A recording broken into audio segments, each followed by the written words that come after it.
Hello बच्चों, let's read this question. Assertion contraceptives are methods to prevent unwanted pregnancies. तो यहाँ पर ये असर्शन करेक्ट है. अब आप देखते हैं ना, अनवांटेड प्रेगनेंसीज को प्रिवेंट करने के लिए बहुत सारे मेथड हैं.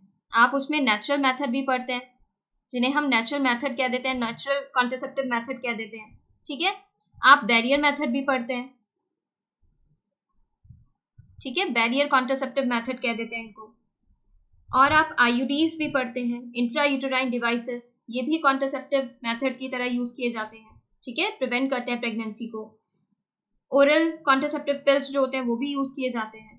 तो अब देखिए, यहाँ पर ये तो करेक्ट है कि जो कॉन्ट्रासेप्टिव मेथड्स होते हैं ना, वो अनवांटेड प्रेगनेंसी को प्रिवेंट करने के लिए यूज किए जाते हैं. असर्शन करेक्ट है.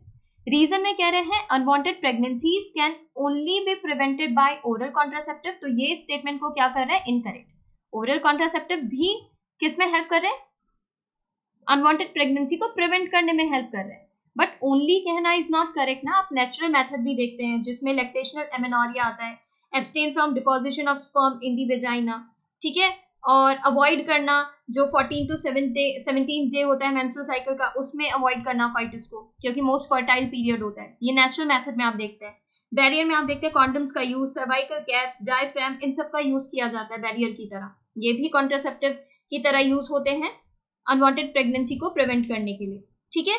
आईयूडी, इंट्रायूटेराइन डिवाइसेस जो होते हैं उनको यूज किया जाता है कॉन्ट्रासेप्टिव्स की तरह. तो यहाँ पर ये कहना कि सिर्फ ओरल कॉन्ट्रासेप्टिव ही यूज होते हैं अनवांटेड प्रेगनेंसी को प्रिवेंट करने के लिए, तो ये इनकरेक्ट है. Both assertion and reason are true. दोनों ट्रू नहीं है. यहाँ पर भी दोनों ट्रू नहीं है.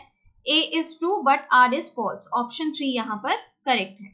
A is true but R is true. ये A is false, R is true, ये इनकरेक्ट है. करेक्ट ऑप्शन जो बन रहा है वो है ऑप्शन 3. Thank you.